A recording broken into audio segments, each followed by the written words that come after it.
Hi YouTube, this is Lily, and as you can tell, every video I'm in a different area of my house. I'm still picking and choosing which one has the best lighting, and I think we have a winner, because this lighting's pretty great compared to some of my other videos. I mean, I started out, my first video was in my basement. Yeah, the lighting, not so good there, but this is actually pretty good. I mean, um, yeah, yeah, this is part of my living room, so looks good. I like the lighting here. Anyways, this video is going to be dedicated solely to my appointment with my nutritionist where I developed my diet stage 3 meal plan. Well, not my meal plan, but my whole repertoire, if you will, of how I shall eat for the diet stage 3, which will continue indefinitely until I'm told that I can progress to stage 4. They haven't even said when that will be, but that's okay because seeing what's on stage 3, I am a-okay with staying here for a very, very long time.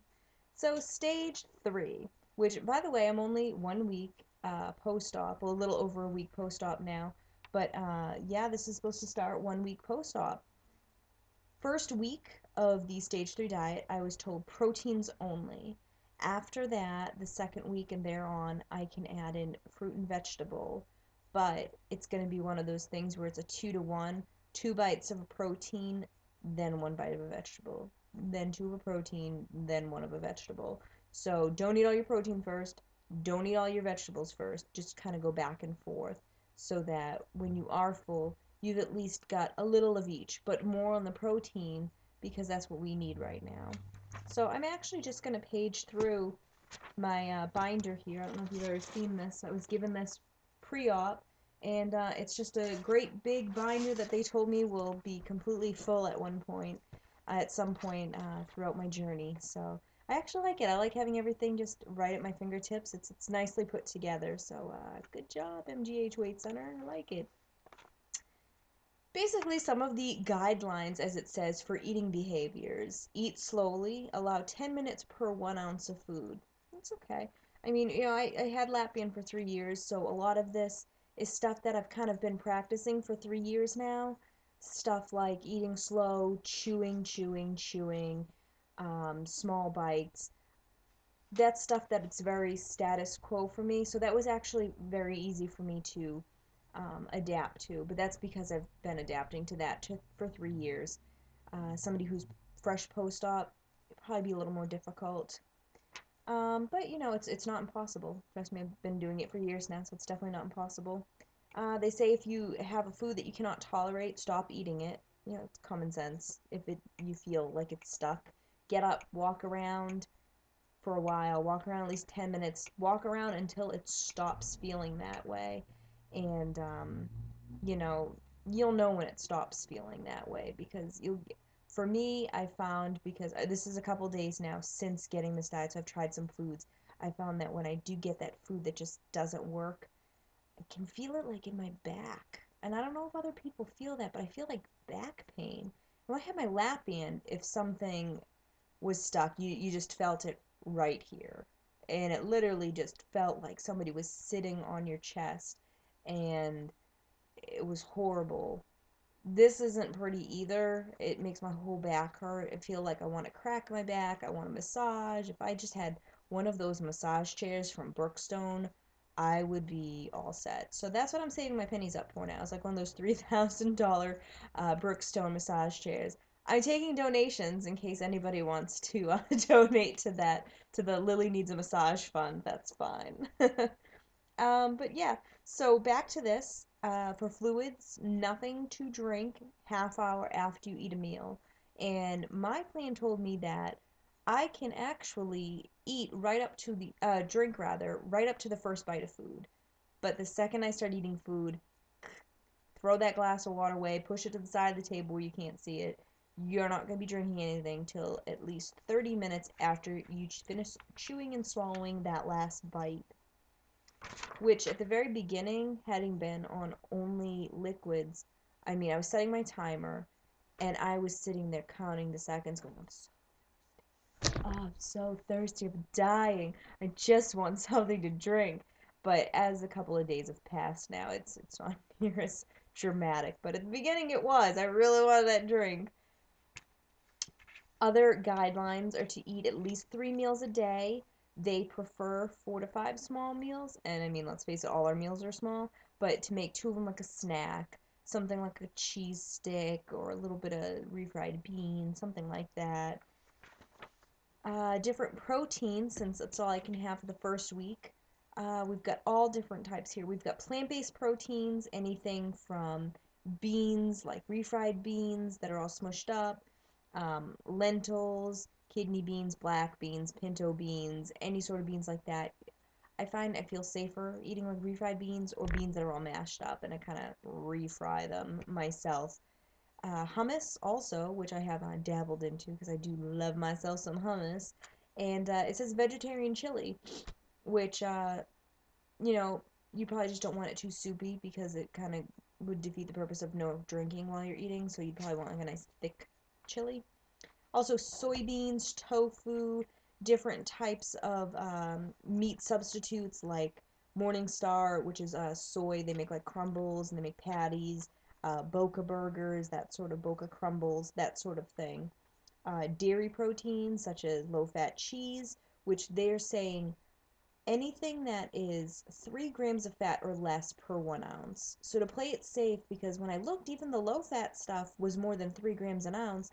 I just went with fat-free for now, and we'll see later.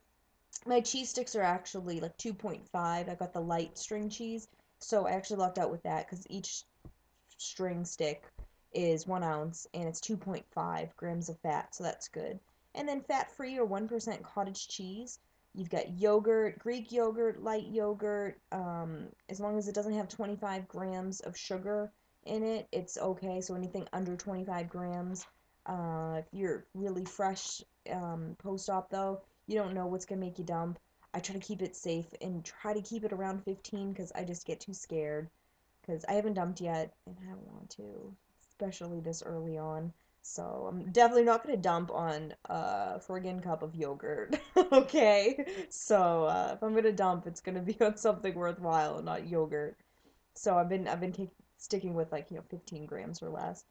They also have different yogurt substitutes. I guess it's soy yogurt, almond milk, soy protein powder, and then also your regular milk proteins like milk, glass of soy milk, lactose-free milk, which, as I talked about in my other video, is gross. I don't like it, but other people might. And then you have animal protein, such as eggs, egg substitutes. So your egg beaters, your egg whites. You want to crack open the egg and throw away the yolk. You can even eat the yolk. They say it's just fine to have a whole egg, which you can hard boil, soft boil, medium boil. You can scramble. You can kind of make an omelet, add a little cheese to it. You can turn it into like egg salad. There's really poach it. I've become a fan of poached eggs because it's nice and soft. And what I do is I've been adding like a little ricotta cheese underneath, and then the egg, or like refried beans. And when I talked to my mom about this, she called me disgusting. She says that sounds so gross, but I'm like, look, I don't have many options here, and to me it tastes good. So fish, as long as it's cooked tender and moist, not breaded or fried. Tuna, such as canned or salmon or shrimp, if it's canned, it just needs to be chopped up real good. You can mix a little light mayo or Miracle Whip with it. I've been using Miracle Whip, and that's not bad. Also, regular fish, as long as it's very flaky, you probably want to bake it because you don't want to fry it. I guess you could pan fry it if you use like Pam, a non-stick spray, but you don't want to add any other oils to it. Poultry, chicken, turkey without the skin, dark meat is said to be more moist than white, so it's better tolerated, so you can't have dark meat. You can have dark meat now. I know, like they'd always say, oh, don't have dark meat, it's more fatty or it's greasier, but I mean, with the amount that we can eat, we can actually have dark meat and not feel guilty. They say to add a fat-free gravy or cook in a broth to moisten. So the first time I had a little chicken, actually I had canned chicken, and I haven't had solid chicken yet. I'm still kind of scared, but I had some canned chicken, and I added a little fat-free gravy to it. It wasn't bad, I mean, it wasn't the best thing I've ever eaten.